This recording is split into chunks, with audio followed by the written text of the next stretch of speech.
Thank you, Sarah. All right, well, it is 7 p.m. on the dot.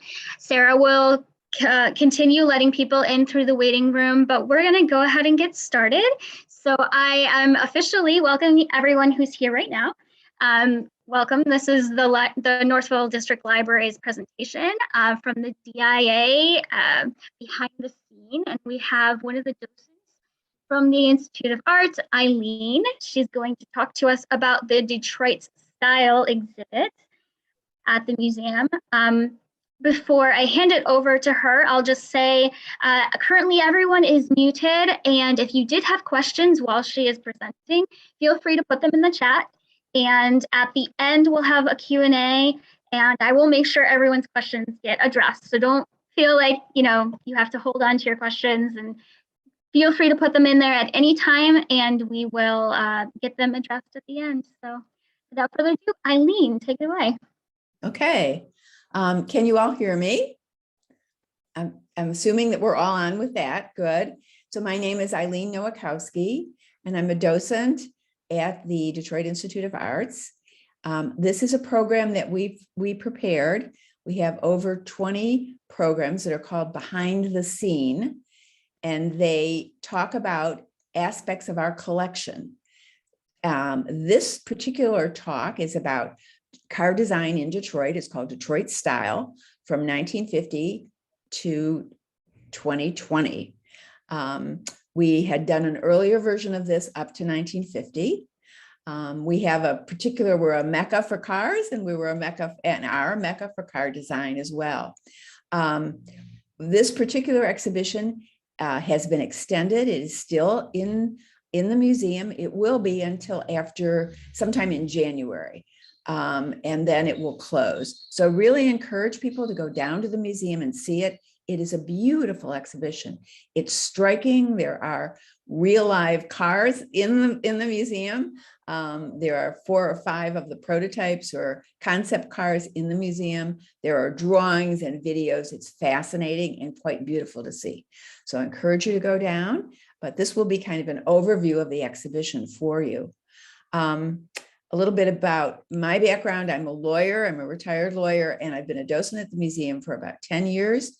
There are over 100 docents, and we're currently back into the museum, and we're delighted. So we've been doing these behind the scene talks during the pandemic, and we are continuing to do those as well.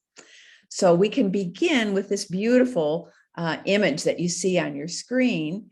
And to give you kind of an overview of the exhibition, this is about styling cars in Detroit, and it will give us an appreciation for what the car designers do, what their process is, and how they shape our fantasies about the automobile. And their images impact our lives and our experience in driving a car. So some of this is things that we really didn't know, or we knew only kind of subconsciously. And when you see the cars and you see the design, some connections will happen, I hope. We want you to have a better appreciation of the process of car design, the importance of the design, and to understand the design studios and the people that work in them. So let's go to the first slide. And of course, it's not going to go down. Okay.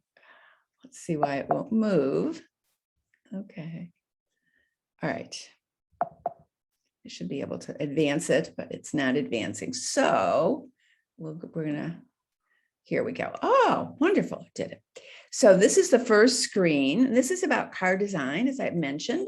On the left, I love it, is a car designer, Helen Vincent, working on a concept drawing. So there were women car designers, and they did work on various design aspects, and it was exciting. I'm going to try to get my screen reduced here in terms of, yeah, so you can see, yeah, okay, better. I want you to be able to see as much of the screen as you can. So this is Helen Vincent on this side drawing a concept design, and this is Dave McIntosh, another designer who was stretching tape onto a board.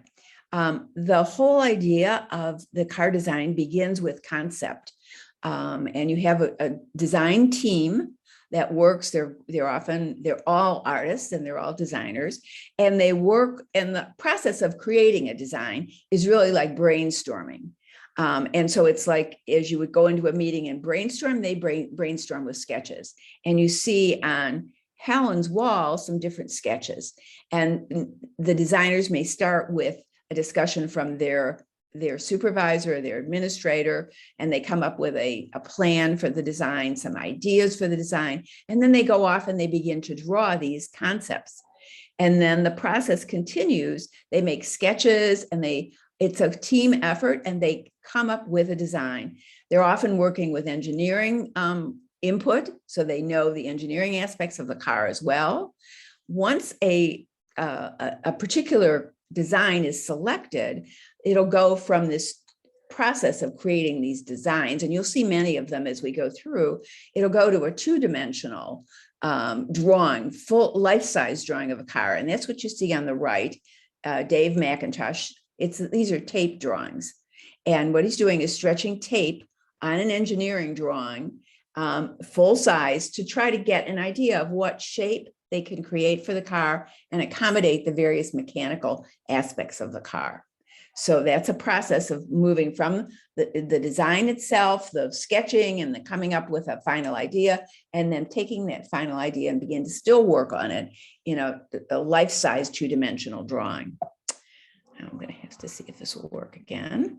The next move in this, well, we're going to try. Aha, okay. The next move is clay modeling. So as part of the process, you see a woman here, and this is Gianna Ball, and they call her a creative clay sculptor, and they literally create a full-size car in clay. So they get an idea of all the aspects of, actually creating the car, three-dimensional. The clay cars are 2 or 3 tons. They're really heavy, and they can work out various design ideas by having this clay model. And then from the clay model, they go to production. And what you see here is a picture of the assembly line. And this is line workers in River Rouge and Dearborn creating the cars. So it goes from design, it had been engineered and there were mechanical drawings, to the actual creation of the automobile. And there are thousands of workers who work on the line and take those design ideas and put them into metal and create the cars. And our Rivera Court in the museum is an ode, or sort of a thank you to the design of automobiles in the 1930s. So Diego Rivera came in to the Ford plant in River Rouge and then created these beautiful murals showing the workers and explaining the process to some degree. This car, 1951, was really a very seminal car. It's a General Motors LeSabre. And this was a concept car. It was the only car of its kind manufactured. It was manufactured for one person, actually, Harley Earl, who was the head of design at GM. And he really was very visionary, he and his designers, and they came up with this idea to really change the image of the car to this very futuristic looking, sleek automobile with the fins, and look at the front and the hood and the way it looks like it's going to kind of pierce the air. This was a totally new concept. And it really showed the melding between what was going on in the outside world and the car industry. So at the time that this car was created, we were in the middle, the US was in the middle of a Cold War with the Soviet Union. And there was a lot of kind of military posturing going on. So on the left, you see a Life magazine article talking about US Sabre jet fighters slashing red or Soviet Union jets. So you see the idea of these sleek, modern, very fast jet fighters who were going to best the Soviet Union in this race. And also from Life magazine on the right were clay models. These are pictures of clay models of that car that we saw, the General Motors LeSabre. And you can see the relationship between the cars and the fighter planes. You can see the design of the car. You can see the tail fins. You can see the idea of motion and flight and speed that the cars conveyed.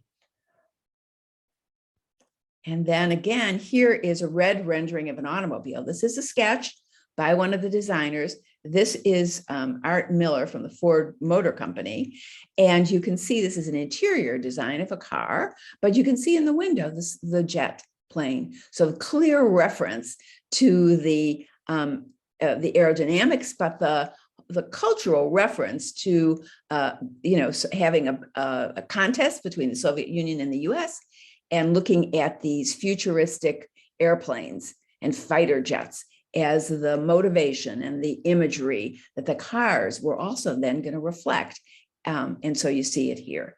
And you also see the interior design. And interiors of cars are designed by a different team of designers.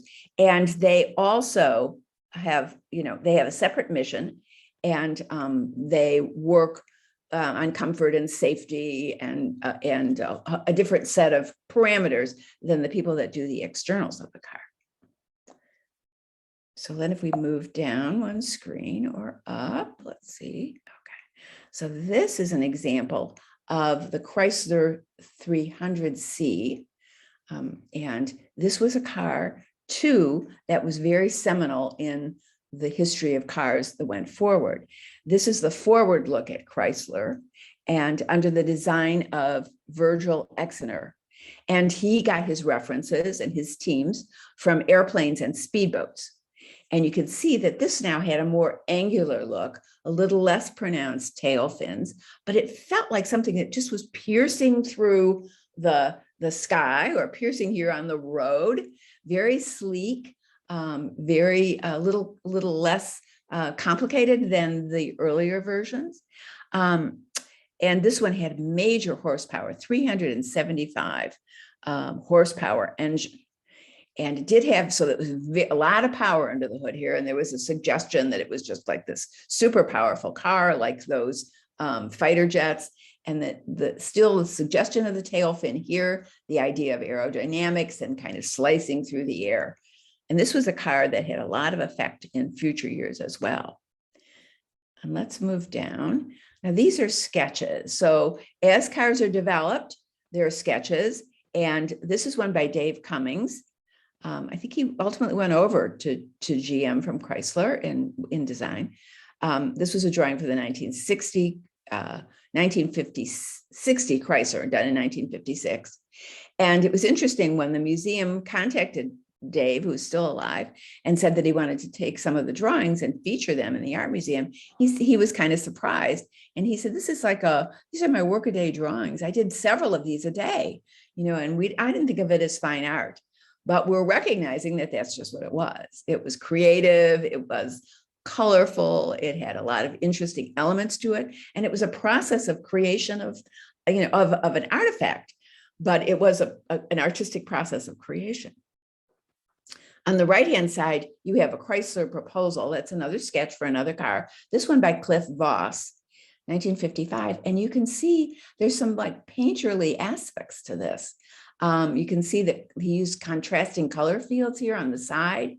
He had a really kind of exaggerated image here of this car piercing ahead on the highway. So there was a lot of artistic appreciation and aesthetics that went into the design of the cars and into the drawings, the concept drawings themselves.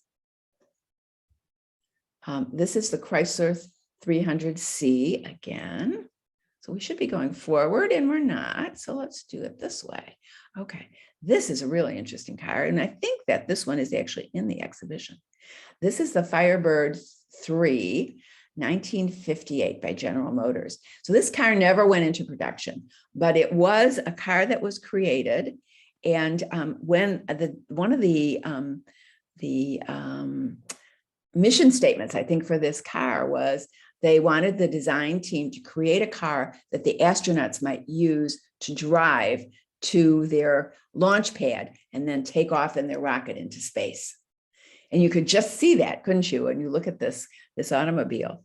It still wows people today. It was one of the last concept cars made in the time of Harley Earl, who was this legendary design leader. The interior was designed by a woman, Jerry Kavanaugh. And the space race impacted the chronology of the car. You can see it, the design of the car all over it. The emblems, the design, the kind of wing elements to it, the front that looks like a rocket. And it was an autonomous driving vehicle. So it was mechanically or autonomously driven, but it was only usable at a car trade, you know, a test track. That was the only place that it was usable. But how fascinating and how futuristic it was. Let's see. Okay. This is that car, Firebird 3, at one of the auto shows at the Waldorf Astoria Ballroom in 1959. So they took it out and they showed it to the public. I love the red interior. With still, you'll see concept cars sometimes at the auto shows, and the auto shows go around, are held all over the world. And it was unveiled. And now we're going to find another very futuristic car that never went into production. But the designers were encouraged to be very creative in how they do and what they designed, and not to be bound by, you know, conventional ideas. Certainly, this is a gyroscopically stabilized two-wheel car designed by Sidney J. Mead, and it looks like it floats in the air. It looks like something you would see in a space drama. And there's a little more to that. But if you look at the drawing itself, you can see some very 1950s kind of modern design elements in the wall over here in the sculpture. So it reflects, and on the patio, and the dress of this woman, isn't that amazing? Some of us remember that kind of attire with that headdress kind of thing in the you know, Paris fashions. So that it evoked the period, the design elements of that time, 1960, and even the structure. There's a house in the back that looks very mid-century, we would call it. So again, this car never went into production, but it was a sample of the ideas and the creativity of the designers. Mead was kind of interesting. He didn't stay in Detroit long. He went to Hollywood, and he became a designer in some of the space films. So he was the designer for movies like the Tron and the Blade Runner, which featured futuristic vehicles. And this was a drawing that was made when he started out in Detroit as a car designer. Isn't it gorgeous? Really, the colors are amazing too. This idea of very futuristic design and also mid-century design and classics, what are now classics of mid-century design, are really reflected in the drawing on the left, which is actually a fine art work. Now, I'm not sure if it is a painting or if it is a print, but we know that it's done by Charles Schieler. He was an artist who was commissioned to do the work for GM. He had done a whole series of paintings about cars and the car industry. I think he'd been commissioned to do this. This was one of the last ones that he did. And you can see what he was doing is he was picking up some design elements from the GM Tech Center itself, which you see here on the right at the top. This beautiful futuristic stairway is in that center. And it was the center was designed by Ariel Saarinen, and it was Kevin Roach was the chief designer who created this stairway in the company of Saarinen. He worked for Saarinen's company. And isn't it beautiful and very futuristic looking itself? And that's reflected in Schieler's painting or drawing here. And then at the bottom of the drawing on the right-hand side is an artificial heart. And why is that there? Well, it turns out that GM engineers worked on the artificial heart with a physician from Harper, and they created one of the first artificial hearts. So here was the car industry melding with medical technology and creating something in that area as well. And so here he has a testament to that. He has the artificial heart in this image. Okay. We're going to go up this way and see. Now, this is a car that really is another seminal vehicle. This is the Corvette Stingray Racer. And that's a car. If you look at this, you say, you know, I've seen that shape before. I've seen not that exact car, but, you know, I've seen it on the road. And you might even stop and say, my gosh, that's so beautiful. I really wonder where that came from. Well, this is one of the first Stingray racers in 1959 by General Motors. You had General Motors looking to Italy and to the car racing in general, but also to the Europeans and their ethic of car design. Their aesthetics are really reflected in this automobile. It has energy, it had attitude. And what we're seeing in the beginning of the 60s is the emergence of the baby boomer generation, sort of young, rebellious people and interested in speed and freedom. And you see it reflected in the cars. And so you see it reflected in this racing car. There's a story behind the racing cars here. This car was an early concept car created by Bill Mitchell, who was number 2 to Harley Earl at GM. And it was designed in secret. And let's see if we go to the next slide. Okay. It was designed in secret in this Saarinen designed domed building in the GM Tech Center. Why was it designed in secret? Well, there was an unfortunate incidents that occurred in racing. There was automobile racing in Europe. There was Le Mans, which was a 24-hour race. And unfortunately, I think it was in the 60s. Let me check. There was a terrible car crash. I'm not sure of the year, but it was a crash at Le Mans. Over 82 spectators died in the crash. And James Dean crashed his personal vehicle on the way to this race. And the reaction was so swift to this horrific event that there was a ban in the auto industry to reference and support automobile racing. So they all agreed that they would not use racing symbols on the cars. They would not advocate for race car driving or contests, because they just decided that they could not do that any longer. It was just too dangerous a sport. But what happened was people in the car industry really loved the fast moving excitement of the racing. And so what happened was the Studio X was created by GM, and they worked on racing cars, but they wanted to disassociate from GM, the concept of that. So they called these different things like Stingray. They didn't call it a GM car, but they created them and they continue to work on them. On the left, you see a clay model in one initial phase, and on the right, you see, I believe, another clay model as well. The car debuted as a Stingray and not a GM vehicle because of the non-racing agreement. It was considered Bill Mitchell's. He was the second in command to Harley Earl. Bill Mitchell's project, not GM's project. But the design inspired the design of Corvettes into the future. So that's why that car that we saw initially looks reminiscent to us of cars we see on the road today, because it had such an impact on the design of the Corvettes. Now, what we see here is a painting by Ed Ruska, quite a famous 20th century artist. And it's a pop art kind of work.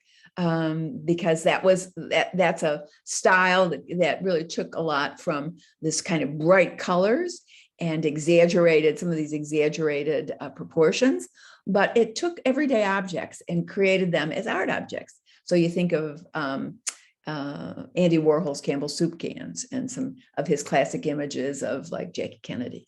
But Ed Ruska was showing the cars and how prevalent it was to have car stations, gas stations like this. And this station in Amarillo was the impetus for this painting. And so people would be in automobiles, families would have them. They were very common. Remember in the war, they were not at all common, but after World War II and people came back, became more and more common. We became a car country and culture, and you would go to these gas stations. So he creates a fine art object out of a very not commonplace, but a new invention of the time, which was the car station, the gasoline station. This particular picture of that station was from a book that had Ruska put together. It was called 28 Gas Stations. And what he did was he looked at the gas stations from his parents' home in Oklahoma to his home in California, and he took pictures of them and he put them into a book. So you can begin to see the effect of the car culture on fine arts and on the artists, not just the designers, but the artists in the community who begin to reference these cars as beautiful objects that they're going to memorialize, as Ruska did here. We're going back now to car design. This is a rendering on the left of proposed 1967 Cadillac Eldorado. And this car has another design. It doesn't look as futuristic as the others, does it? It's a very large sedan, and the design is getting simpler. The fins are gone. It's got a long look. It still looks aerodynamic. It looks real different from the Model T. But this was another move to create a new element in cars. It looks like, let's see, it's a minimal form that's angular. The Detroit cars in the 60s and 70s have minimal chrome, angular forms, and they look like they could pierce the air on the freeway. They also were designed, and the one on the right, the Catalina in particular, this is called a monocoque design. So it was no longer frame and body separate. They were all created as one unit in the design process, which changed the concept a lot. And so the elements became simplified in the process of doing that. Less detail, less chrome, less kind of fanciness to the cars. But look at that. It's very much a family car and a sedan car. But the design was changing in the technique of it. This monocoque was very important. And then we'll go up here. Okay, now you have cars that begin to look like cars that we're seeing on the road today. That is this 1966 General Motors Oldsmobile Toronado. And these cars have angular features, minimal detail. Look at the long hoods in these. The short rear ends, but the hoods are very long. Still has that aerodynamic kind of look. Look at what they did over the wheels. So now you have the car body really reflecting the elements within the car, drawing attention with this crease to the car wheels. And these are cars that they're really a major change in the design, and they're focusing a little bit more on a younger culture. And they're showing the connections between design and the final product. The sketch down at the bottom is lovely. It's by, it's called, the designer was David North. It's called David North's Flaming Red Car.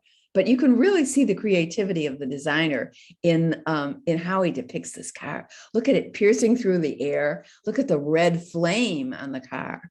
And look at how long the hood area is, how sleek and how long it is. And then how foreshortened the rear of the car is. Again, with those same definition to detail here of the underlying mechanics of the car around the wheel here. But very flashy and very exciting and very aerodynamic. This is the inside of a car. And again, we talked about the inside car designers being a different team. Their focus is safety, comfort, stylishness, and functionality. So they have a lot of design missions. And I think this drawing was selected because you get an idea of the concepts and the skill of the designer. So you can see actually the brush strokes on the right here of the artist. He or she, this is a man, so he designed the interior. It looks very functional. I mean, he's got an almost photographic image of the interior, but then you've got the playfulness of the artist here in how he's showing you his paint strokes. Here he's got very loose paint strokes, up here even very loose. He's sketching. He's giving you a functional image, but he's giving you a sense of the joy of the designer and the design process as well. Now you come to cars that really made a major change in the concept of cars in the United States. And sometimes we're known, I think, as some of those earlier ones were, as the Detroit kind of car, the Detroit image. This is a Mustang. Okay, and these are called muscle cars or pony cars. And this is really moving away from the sedan into these cars that were to appeal to the young and the rebellious and the freedom kind of seeking. And so they look almost like a little bit like a racing car. They have some elements of racing in some of the decals you'll see. They might have a little bit of suggestion of a scoop over here. They have this grille work on the front, and we'll see that in some other cars. Well, the Mustang became very popular, and it had a price point that younger people could afford. And it stood for kind of the youth culture, and it was supposed to invoke fantasies of freedom of the open road and racing energy, easily attainable with a reasonable price tag. And this car became so popular that it ended up in American movies. So the 1968 Ford Mustang was featured in the movie Bullitt with Steve McQueen. And it was also featured as the car that Mary Tyler Moore drove in the opening scenes of the Mary Tyler Moore Show. Now that reference I love. I'm a grandmother, but I'm wondering if any of you out there even remember the Mary Tyler Moore Show, but those of us of our generation did remember it. And that was the kind of car, the youth culture car that she drove. And then this is Chrysler's kind of version. This is the Barracuda. And even the name suggests kind of a snarling kind of, that's a fish. And this is kind of snarling. It has sawtooth edges right here on the grille. It has some racing elements with this scoop here on the hood. It's got these pins on the hood, also racing elements. We again see some emphasis on the car and on the wheels and the way the wheels are featured in this, but it's really the sense of kind of snarling youth energy. And now we have more overt references to racing, a decal here, this design, the black stripe over here. So they are moving away from the idea that we can't say anything about racing, we can't suggest anything about racing, and they're bringing back that image into the automobile. These were very popular cars. And this one is a more literal interpretation of race car driving. Now we'll see some more drawings. And the one on the left was a Barracuda. We saw that car, rear form sketch for clay development. So this was a working sketch. So as the design process went on, these sketches happened all the time. When they were refining a concept, when they were here preparing for clay development of the car, they wanted to detail certain aspects. So you can see the rear of the car being detailed for the clay modeler. And then on the right, you have this very artistic rendition of the Barracuda, and it was for a front end facelift.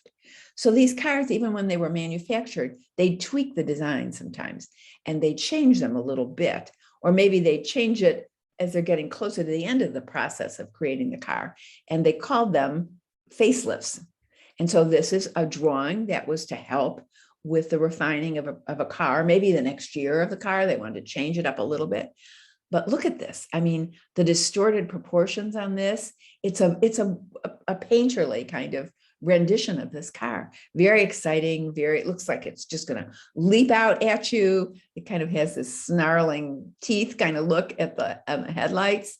The racing stripe on it, the racing stripe on the back, the scoop on the hood. So you get a sense of the joy and of the designer in the process of creating some of these, and their artistic abilities, and also their influence on the final products of the car. And now we have cars that really make it into the museums and into the world of fine art. And we had some suggestion of that with Ed Ruska. This is Kuwazi by John Chamberlain. He's an artist, a mid-century artist, American, and he's most known for this series that he created. These are sculptures, and this is part of our collection, made out of discarded car parts.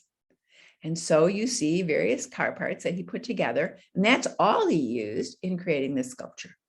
So you have influence of cars and the prevalence of, the old parts floating around in junkyards and whatever, and the love of cars in the United States, and the idea of an artist, well, I'm going to find some materials that are cheap that I easily can lay my hands on, and I'm going to create something from it.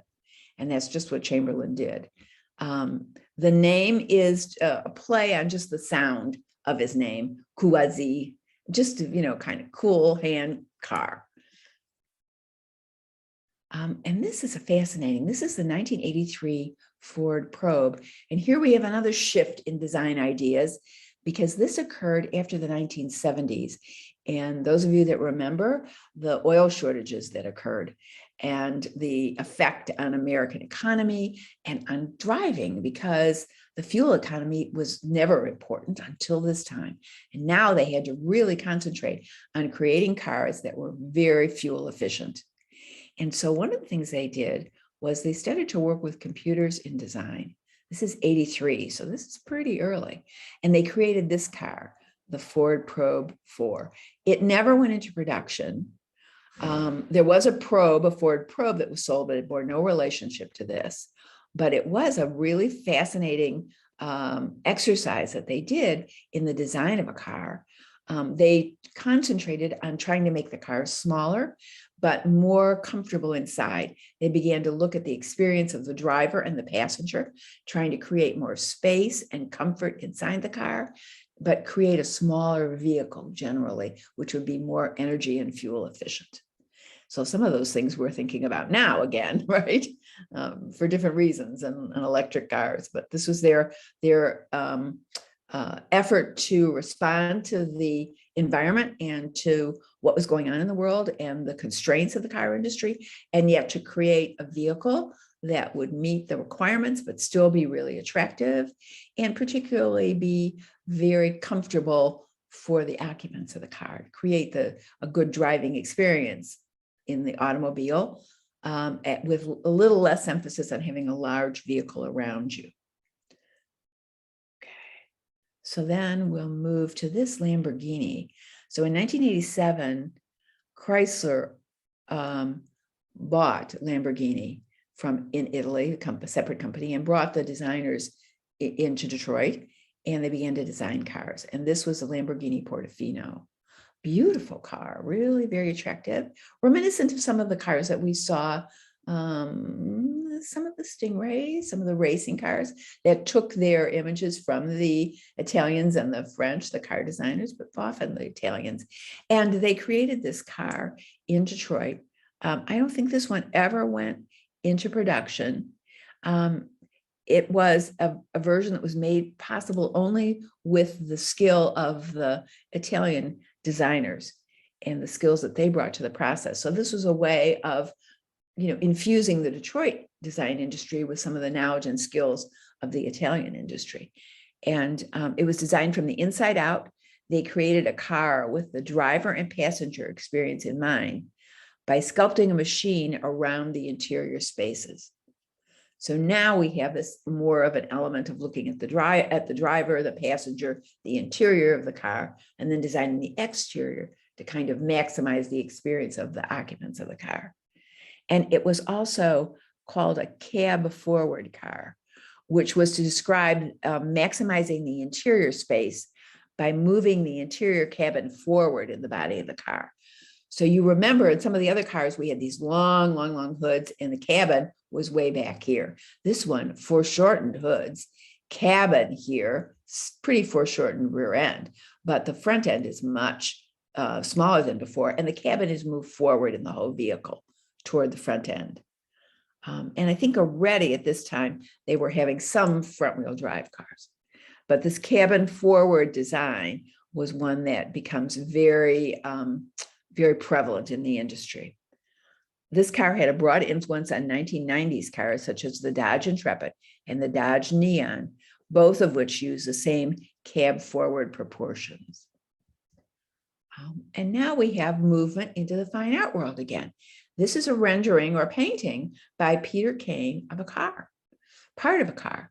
So he was fascinated, he was a car guy, and he was fascinated by cars, and he created paintings of cars.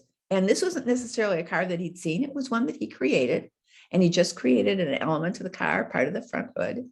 And that was his orientation. That's what he liked to do. And we have some other examples of that. I think this looks like the same image. And then some of them, he made collages out of them. And this one on the right is a collage or a combination. This one was of photos of cars that he'd gotten from magazines, and he put them together.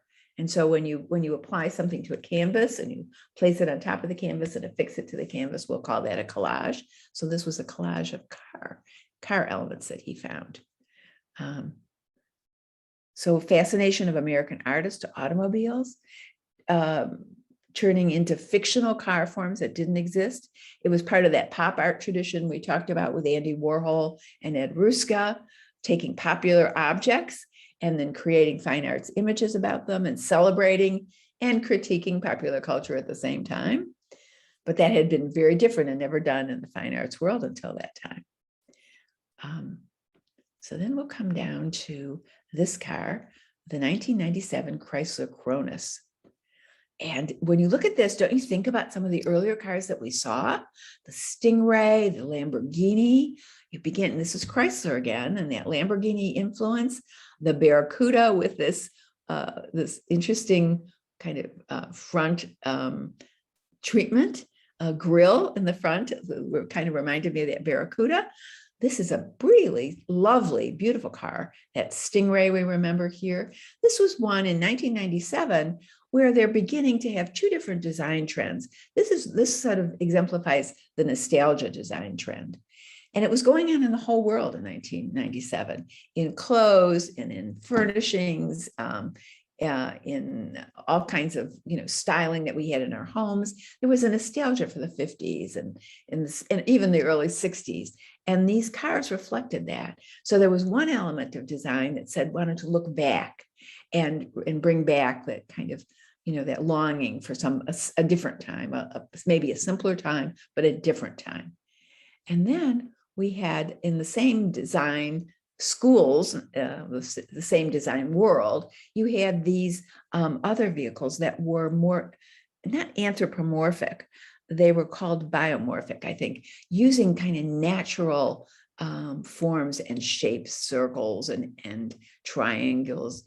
And these were biomorphic. They were more drew out of the world of abstract art. And they had this kind of futuristic element to them. And it was an idea that we want to use simple natural forms when we're creating cars. So you had the two concepts living at the same time in the design world. The retroactive, the nostalgia, and then the kind of more forward-thinking, abstract, biomorphic, natural forms as elements of design. And this was a major push forward. These were designed by Cerulati. And these were, let me see, which company, why do I think Chrysler, but I'm not sure which company he was with. I don't know. And I'm looking at my notes and I'm not seeing which one he was with. But it gives you that example. Now we're moving to the world of fine art again, and we're seeing how we flow back and forth. This is Jean-Michel Basquet, contemporary African-American artist, really well known, has a very fun, kind of loving, kind of funny, in this particular drawing, kind of images in his work. And he loved cars. He was a kid that grew up in New York, wasn't on cars, went on public transportation. But the first time that he got some money together from his art, the first thing he did was go out and buy a 1950 vintage car and a Plymouth. And this painting that we had on loan, and we still, I believe it's part of our exhibition, so it's still on loan to us, he had seen this car rusting on the side of a road in Kauai in Hawaii. And he fell in love with it. And so he used that in this painting. It's a rusting red car in Kauai. So it's fun loving and interesting. And it shows the effect of cars on our design thinking and our artist thinking. And it's fun loving as well. Again, another fine art object by Richard Prince, Pro Street. And when you look at this, and when I look at this, I think, okay, we've got a painting. It's kind of a minimalistic color line painting, but it isn't. It's a car part that was actually purchased by the artist. He would buy these fiberglass, sometimes these fiberglass reproductions that were sold, for people that were creating their own sets of cars or repairing old cars. He'd buy them, he'd mount them on the wall, and he said, this is a sculpture. And that's what he did. And that's what this is. So this particular one, he makes them out of reproductions, fiberglass reproductions, body parts. He treats them like sculpture, takes inspiration from cars. This is a car hood from a muscle car. And by looking at this, we could kind of think about the person that might have been driving that car and the experience of the person driving the car. So it invokes the image of the automobile and the experience of driving it. We'll put it on the wall in the museum. Fascinating. And then this is an abstract painting by a woman artist, Kristen Miller, in 2003, very recent. And she was inspired by autos as well. Her family were really into Formula One auto racing. And as a kid, she watched a lot of auto races and she was inspired by them. And this one has this image of an auto racing car, racing at a high speed. And she said she has these fantasies of speed, and you kind of get that sense from this, don't you? You get the sense here just from how she's using her color, how she's blurring the color in some ways, like you're seeing a speeding vehicle charging through this scene. She reminds me of the pop artist in this high definition color, really strong colors that she's using, primary colors, yellow, reds, greens, blues, but this image of speed streaking through the canvas. Another way that the automobile was an inspiration for the art. And we have another one in the museum, in the contemporary art collection. It's about an artist, and I can't remember his name, but he's on a parkway. And it's in the New York area. He too was in love with a car, and he too has this image of it's blocks of color and this image of speed. It's not a car, it's just an abstract art piece. So you just get some color suggestion of movement through that parkway, that speedway. And the name of the painting has speedway or parkway in it, Merritt Parkway, I believe. So we see the really ubiquitous influence of automobiles on fine art. This is the 2002 Ford GT concept car. Now we're back to a racing car. So they're back to doing racing. And this one was brought out and really referenced back, we talked about nostalgia, to the 1966 GT 40. This was an iconic and beloved racing car. So we're back here to racing, and you can see this. And you can see that it's a racing car. And this one is referencing back. This is one that's done in 2002, referencing back to a 1966 beloved racing car. And this was brought out a year before Ford's centennial celebration of its founding. And this was one of the images they wanted to convey back in their 100-year history, was to harken back to that 1966 racing car. And, think about that Stingray, think about this one. This is very, very, very seminal and obviously in Ford's history. It was a concept car. It went into limited production, but it was an inspiration of a design that was suitable to celebrate their centennial anniversary. Now what we see is the 2017 Ford GT. This is another iteration of the 1966 GT40, that racing car, but look how different it looks, how modern, how futuristic, with these cutouts on the side of the car, and these angular pieces here. Wow, this does look like something really out of a space age kind of drama, doesn't it? Space age movie. I could see James Bond getting out of this. Interesting, this went into limited production, and it is in limited production, but it's a very complicated process to sign up for these, and you get on a waiting list, and only a limited number are permitted that will they manufacture? So they make it very desirable and very hard to get. And now we see this car in the 2017 at an automobile show. And then we harken back to that Firebird 3 that we saw in the Waldorf Astoria car show. And we see how far we've come and then maybe how far we haven't come in the design process. And that ends our presentation. And in the future, what we're thinking is you've seen back 50 years, you see how the cars have evolved, how they interact with what's going on in the community around them, in the world around them. We see that they're forward thinking, they're made safer, and they're made with user needs in mind. And it gives us a feeling that the cars have come full circle from the 50s, and yet they're moving forward and they're meeting new design challenges today. So that will end the presentation. We're good on time. And if we have, I'm going to stop the share. Okay. And go back, and that's you, Samantha. So I can go back to the PowerPoint if we need it, and maybe let's talk about whether there are questions or comments that people have.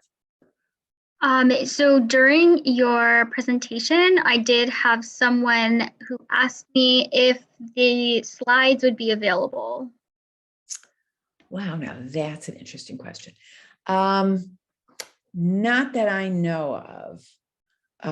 We don't make the BTS slides available. It's interesting. I've never had that before. They are going to record this presentation, though, and so they'll make it available, I think, on your website, I would think. Samantha, maybe you can speak to that, Samantha. Yeah, absolutely. So we are recording this, and so after this is over with, it will be posted on our website. Okay. Probably our YouTube page, but definitely our website. Okay. And I think, speaking of YouTube pages, the museum, we do have Thursdays at the museum, and they are some of these BTS talks. And I am not positive about this, but you can go on YouTube. The DIA has a channel. I think if you just Google, you'll find it. This presentation with the slides probably is on that channel. I think I'm doing the museum's presentation, so we know it exists. I think we've done it at Thursdays in the museum, which means we've put it on our YouTube channel. So I think that's another place I would look for it. But I think between the two of those places, you'll be able to find the slides. Okay. Anything else?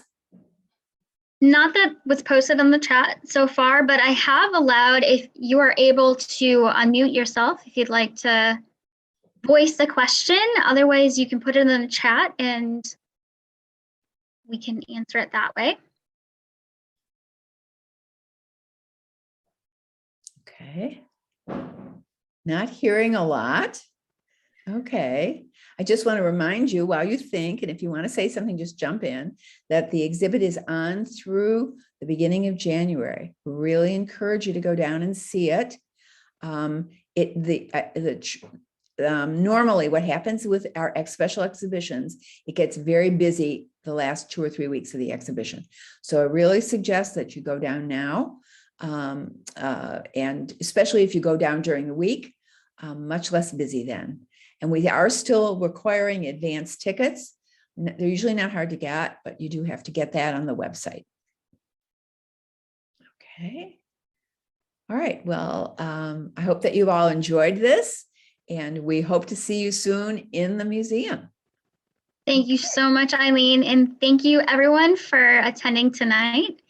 And like I said, you'll find this available on our website later on, but check out the library website for all the future programs coming in November, and we'll have a wonderful lineup in the winter as well. So thank you all for coming tonight.